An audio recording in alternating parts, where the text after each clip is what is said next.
Hey guys, and welcome back to this channel. In this video I'll be showing you guys how you can fix 4K exporting format not working. So when you select export, the option is not here. So mine is here, but here's the fix. You can either go to menu and go back to homepage first.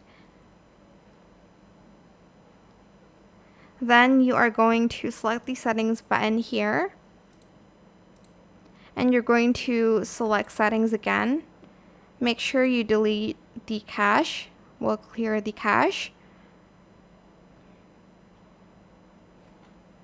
Takes a few minutes to remove, then press save. You can also just update your app. So go back to settings here, go to version, check for updates, and if you have this, select install now. And that is pretty much it really. I hope this tutorial is helpful for you guys. Don't forget to like, comment, share. Also subscribe to this channel if you haven't done that already. If you have any more questions about this video, just leave it in the comment section down below. I will try my best to answer them all for you guys. And if you found this video helpful, please click the thanks button as well. Thank you so much for watching this video. Bye!